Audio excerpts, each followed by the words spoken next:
What's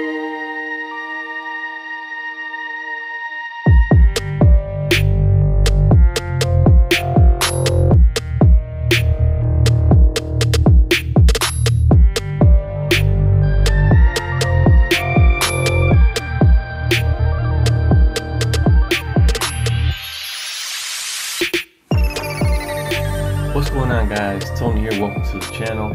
Today's video, I'm going to be reviewing the Blu Vivo 11 Plus. This has been a phenomenal device, man. I'm telling you guys, don't snooze on the Blu Vivo 11 Plus. This thing is, there's a lot of good things about it, and we're going to go ahead and talk about how I've been using it for the last couple weeks and what I like about it so far, and what I recommend this phone, you know, the usual stuff. So let's go ahead and briefly run through the specs real quick again. So this is the Blu Vivo 11 Plus. It does have a 6.2-inch display, MediaTek processor, the Helio P20. It's an octa-core processor clocked at 2.0 gigahertz. It does have 128 gigs of storage, 6 gigs of RAM, dual cameras.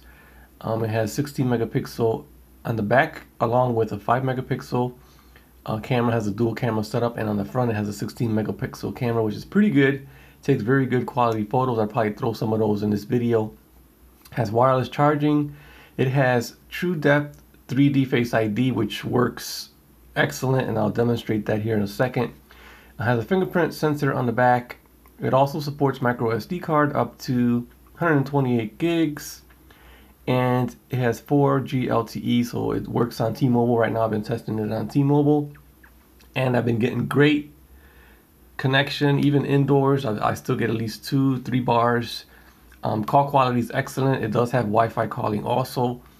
Android Oreo 8.1 and a promise to Android 9.0 Pie. So it's on their website. If you guys want to hit their website up, you guys can read up on their products. On this particular product, it's blueproducts.com. You go hit over to that website, and you can check out and read a little bit more on the full specs on here. And as far as how I've been using this phone, is my secondary phone. I've been using my Note 9 as my primary phone. They both have the same number. I have a duplicate SIM in here, so if I get calls on both, whichever one's in my pocket is the one I use. Been using this one lately.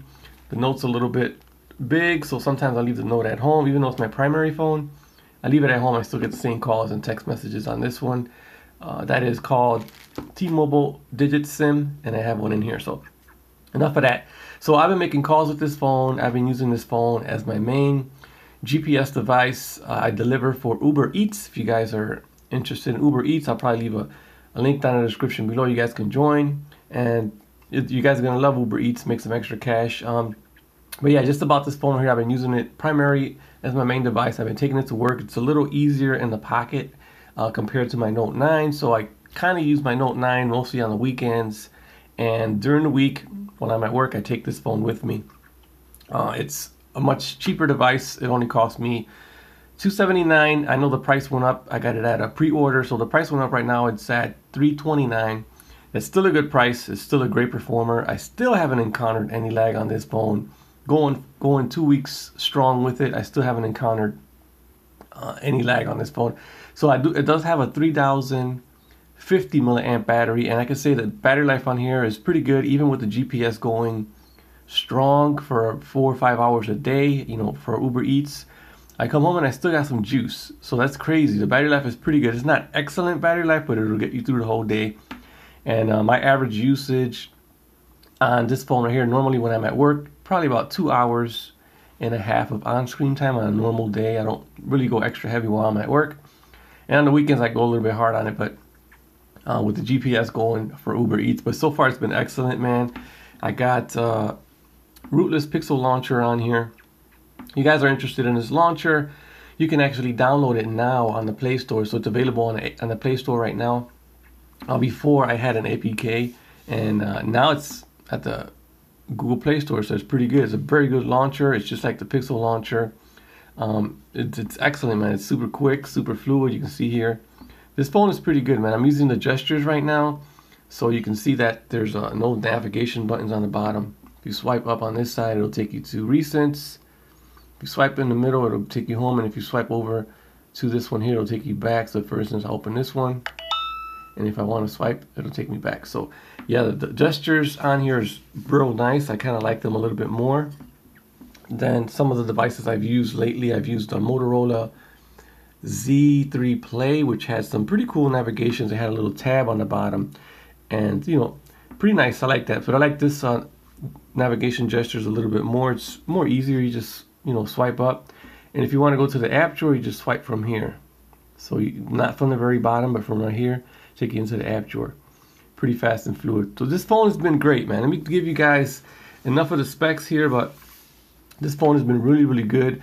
The cameras on here are pretty nice, man. I got some photos that I've taken with this phone, and I'll put them in. I'll incorporate them in a video somehow. But yeah, the cameras on here, front-facing cameras, real nice.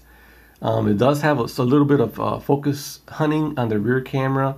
I noticed it's nothing major. I think it's going to get updated, and that should take care of that problem. But a little bit of focus hunting. But the cameras on here are real good. The speaker quality on the bottom is excellent. The microphones are also pretty good, even when shooting video. The videos come out real good with the microphones built in. It doesn't have any It doesn't have any 3.5mm headphone jack, but it does come included with a dongle. There's a lot of accessories in here when you pick up this phone. I mean, it comes with 2 cases, headphones. You also get a dongle that's included. It comes with some kind of a sticker. Tempered glass, which is already on here. I put the tempered glass on here as soon as I got it. And it comes with a charging cord. It's USB Type-C, and also the little brick adapter that they included doesn't seem to charge it fast, so I don't know what's up with that. But I've been using my Note 9 charger, and it seems to be charging pretty quick. So I'll have to do some more testing on that. But I know with the original charger that came with it, I've heard a couple of YouTubers complain about how it slow charges, but I haven't even used the charger that came with it. Like I said, I've been using the one from the Note 9. It charges pretty quick for me.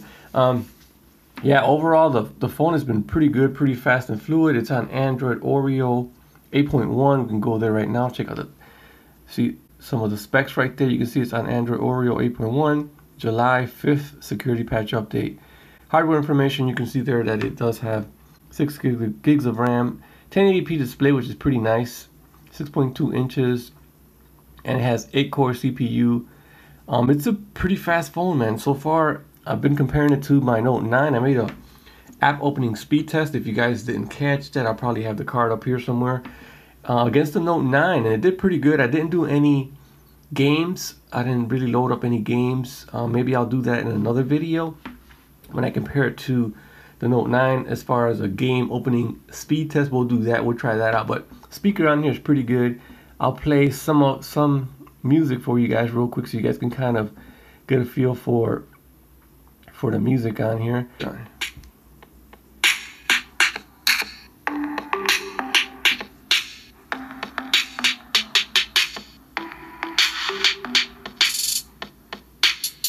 What's going on, YouTube? Tony here. So the speaker on here is very loud. Even though it's a single mono firing speaker, it does the job, man.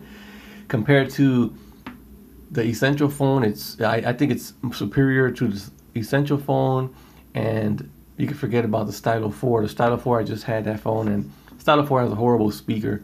For the same price, almost as the Stylo 4, and I think maybe 50 bucks more, you're gonna get a better speaker.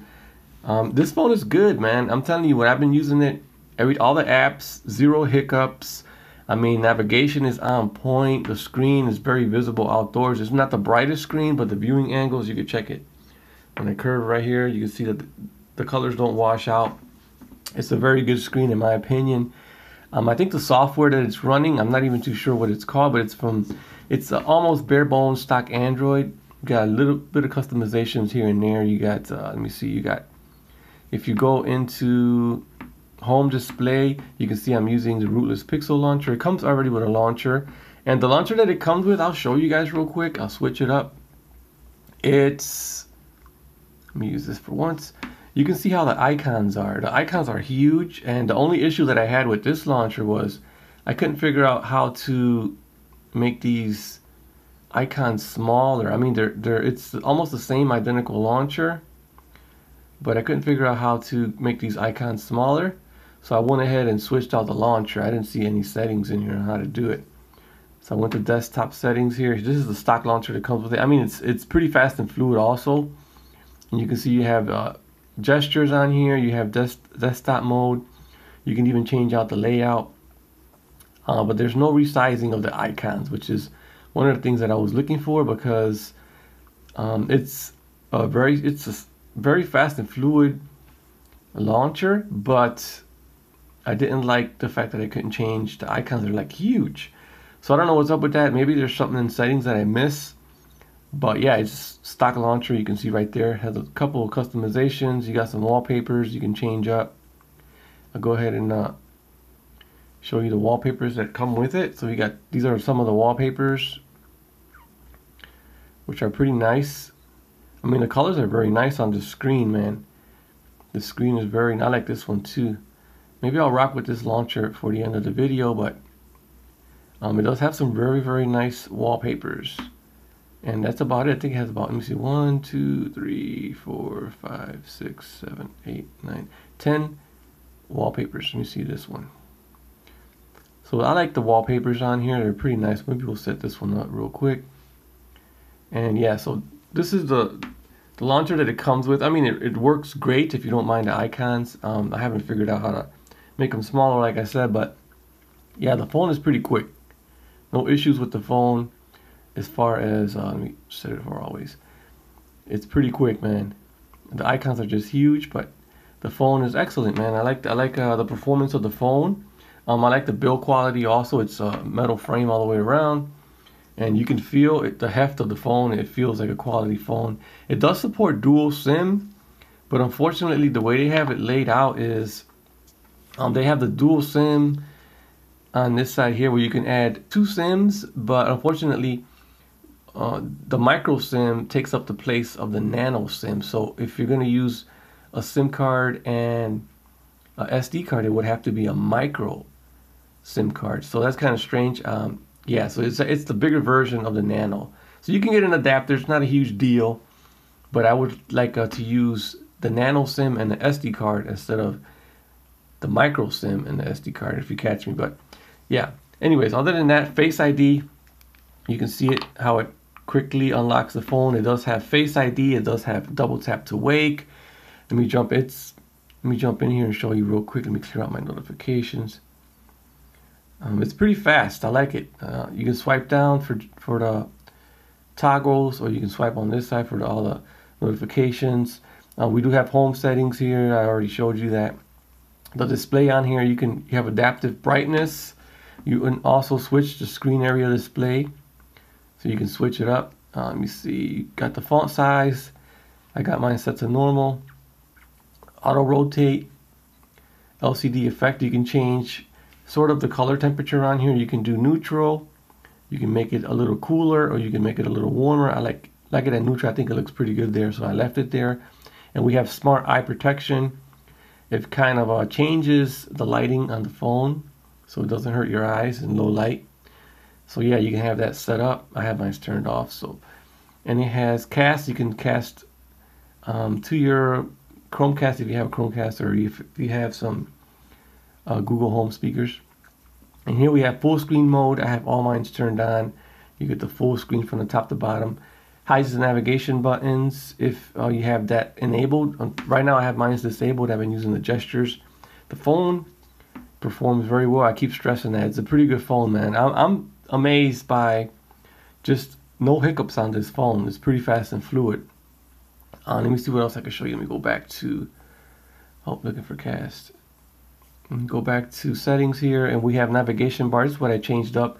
You can see I'm using the sliding gestures to perform the same action. So you got basically you have home, recents, and back, and then you swipe up to get to them. So pretty easy. It shows you right here.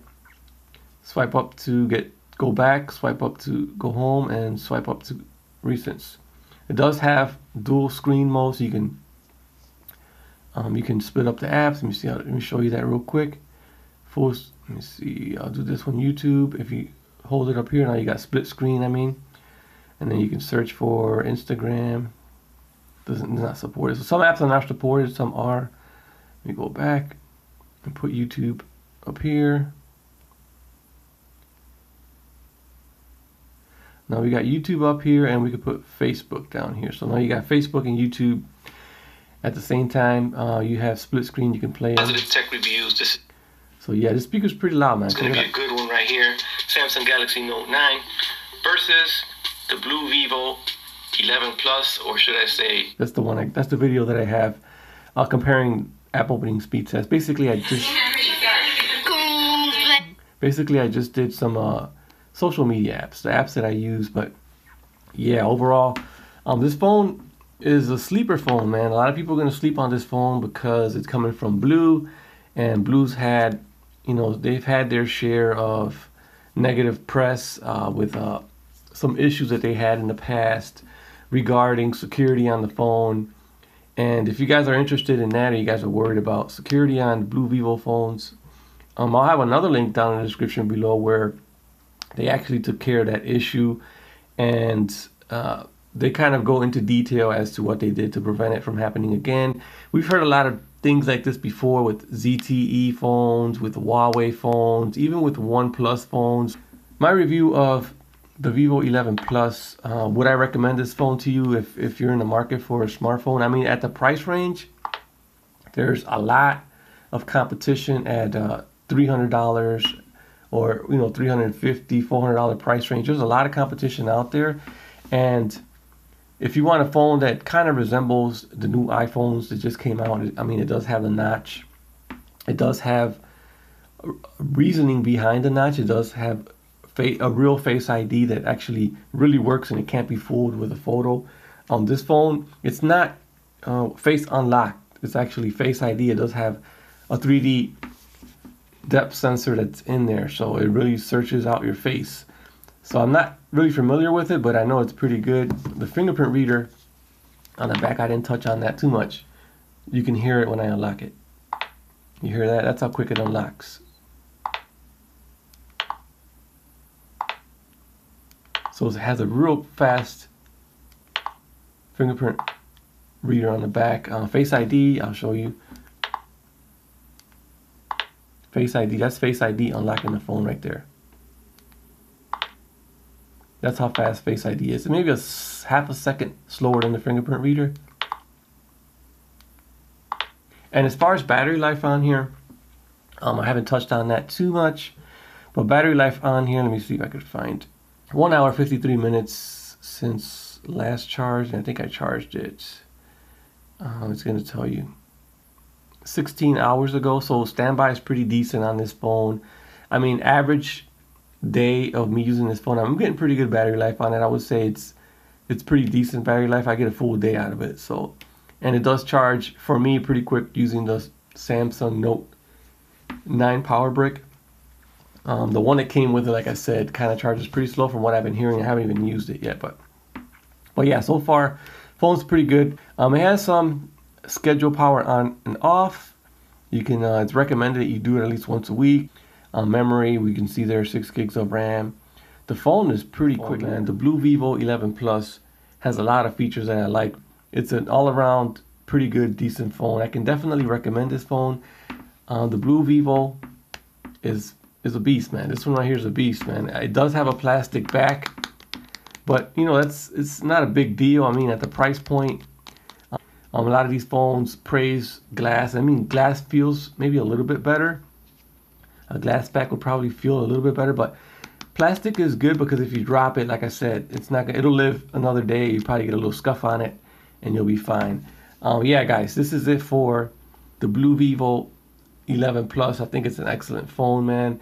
It checks a lot of things on my list. You know what I'm saying? It has Face ID. It has a USB Type-C. It has a pretty good loudspeaker on the bottom.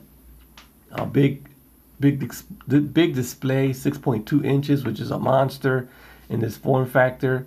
It does have fingerprint reader on the back, which is very fast. Dual cameras, which take nice videos and pictures. The front-facing camera is really good too, 16 megapixels.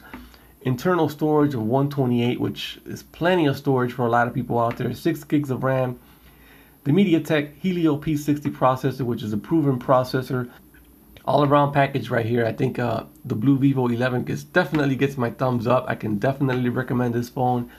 Even at $329, there's a lot of phones. You know, the price range, $300 to $400. You got a lot of phones in that range. I know you got the Poco. What is it? The Poco phone F1, which is in that price range. But this phone here gets LTE, which that phone may have issues with it. As far as watching Netflix on here with the HD resolution, I haven't tested that out. Maybe I should, but on another video I'll probably do that if you guys request it. But so far, this has been an excellent phone, man. No complaints on this phone so far. It's a beast. Battery life is real good on here also. Anyways, with that being said, it's going to be my review of the Vivo 11 Plus. This thing is a monster. I'll catch you guys in another one. Share the video out. Like, comment, subscribe, and I'm out.